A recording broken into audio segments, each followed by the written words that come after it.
So I'm the biggest Spider-Man fan, and Into the Spider-Verse was my jam. Whether you saw the newest Spider-Man movie or not, and whether you loved it or not, stick with me just for a minute. In Spider-Man Into the Spider-Verse, the main character was a teenager named Miles Morales, and he has to face this supervillain named Kingpin. Now, Kingpin is a pretty awful guy because he tried to create this alternate universe, but chaos pretty much took over everything. A bunch of new spider people appeared, the city started glitching, monsters showed up, and the world as they knew it was threatened to be destroyed. At the end of the movie, in one of the biggest scenes, Miles Morales, aka Spider-Man, decides to sacrifice himself for the good of everyone in the world. He knew that he was the only one to stop the chaos. And the symbolism is pretty clear. Spider-Man is a light in the darkness, leading terrified people threatened by chaos and danger to safety. Sometimes it feels like our world really does need Spider-Man, doesn't it? There's a lot of chaos and darkness in the world right now. It seems as if there's always something causing disruption and bringing disorder into people's lives. And that chaos is all over the place. In our world, in our communities, in our schools, maybe even our own homes. Let's be real, middle school itself creates chaos. I can remember how chaotic it felt changing classes, finding friends at lunch, losing friends, having a new crush, trying out for new things. Middle school is just hyperspeed chaos. And while some of that can feel kind of exciting, I mean, who doesn't love having a little bit more independence or some new friends? Some of it also feels pretty awful. When rumors spread or best friends no longer talk to you, when social media feels hurtful or you even fail a class, that is not chaos that we want to have around. And for some of us, we're dealing with even more serious chaos and disorder. Maybe something has happened at home and it makes you worry about your safety, or you're concerned about the health of someone you really love, or a parent or your guardian lost their job recently and you're just not sure where your next meal is coming from. That chaos, that can feel like we're drowning in darkness. In the opening verses of Genesis, the Bible's account of how everything was created, it describes darkness covering the earth. And here's what it says. In the beginning, God created the heavens and the earth. The earth was formless and empty, and darkness covered the deep waters.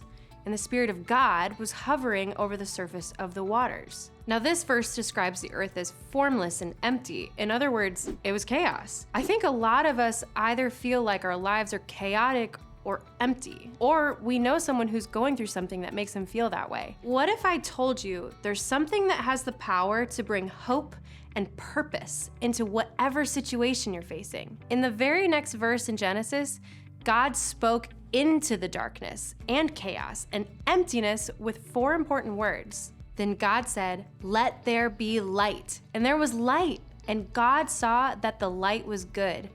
Then he separated the light from the darkness. God called the light day and the darkness night. God simply said, "Let there be light," and there was light across the whole earth. And in seeing the light that God had spoken into being, God determined that it was good. In the next part of the creation story in Genesis, God started the process of separating light from darkness. And at this point, you may be wondering, how does Spider-Man and Genesis have anything to do with me and my current situation? Well, let me explain. When God declared, "Let there be light" in the creation story, God didn't just shine a light into the darkness. There was something else that happened that we need to pay attention to. God brought order to chaos. God made things less confusing and disorganized. God made things clear, hopeful, and, well, just full of light. Have you ever woken up in the middle of the night and stumbled around trying to find your phone or a light switch? You take small, uncertain steps, just kind of reaching out to stop from bumping into things and hurting yourself.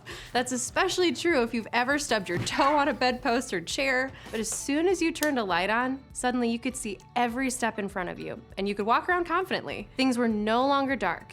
Your path was clearer. Order was brought into your chaos. If you were here last week, we discovered some really important truths together. God is light, and you were created in the image of God. This means that God's light is in you, and you were created to shine God's light to the world. God uses you and me to bring light into the darkness and chaos of the world. Through God's love living in us, we can help bring order and peace and light to the people around us. We can help people and care for people who are in need or who are hurting. We can show God's character and display God's love for everything and everyone. And God's light isn't just for others, that light is in you, bringing clarity and order, hope, and peace into your own life. God's light in you brings order to chaos. God's light in you shines for all to see, to bring order and hope and love into a dark world. Luke, who interviewed people who did life with Jesus, wrote that Jesus described it this way: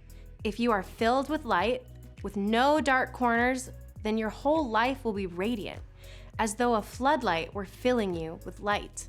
You can be filled with light, no dark corners, a floodlight. That means you can shine brightly in a dark world and bring order to chaos. Now, I want you to think of your world around you, not your friends or family, or even your schoolmates. Think bigger. Think about your community, the state and the country that we live in, and even the whole world. When you think about areas that could use some of God's light to bring some order and clarity to the chaos, what comes to mind? Maybe you think of war or starvation or inequality. Maybe you think of disease or violence or cyberbullying. I get that in middle school, it can seem like there may not be a whole lot you can do to shine God's light and bring order to this type of chaos. It can feel like they are way too big or too overwhelming to even think about sometimes. You don't have to take on the responsibility of solving the world's problems, but I do think you can take a small step to let God's light in you shine. And that step is to care.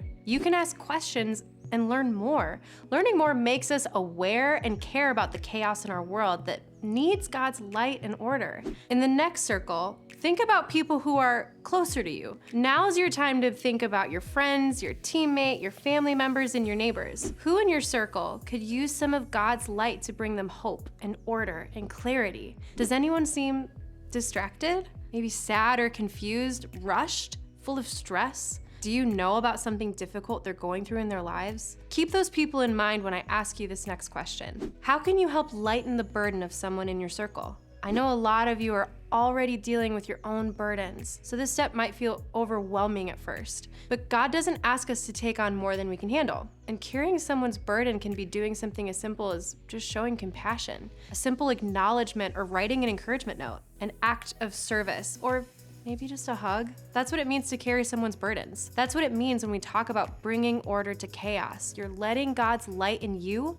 shine in the darkness. A light of hope for all to see. Bright lights, big city. Now, let's move to the smallest inner circle. That circle represents you. I want you to think about your own life, your own challenges, your own areas that could use some light. Ask yourself this question: how do you need to bring order into your own chaos? How can you let God's light shine in the dark areas of your own life? Where can God bring you hope and order? Or maybe there's something you're struggling with that you need to be honest about. Where can you allow God to shine in those areas to help you make wiser choices? Maybe you need to find time to simply rest and take a break from the disorder in your life. Maybe you need to spend time talking to God and with trusted adults. Maybe you need to really be honest about decisions you're making or words you're saying. God already knows what's bringing chaos into your life, so allow God to work in you and shine a light on those areas so you can have order, clarity, hope, and God's love. And if we want to bring order and peace to the chaos, to shine a light into the darkness we see around us, we have to first bring order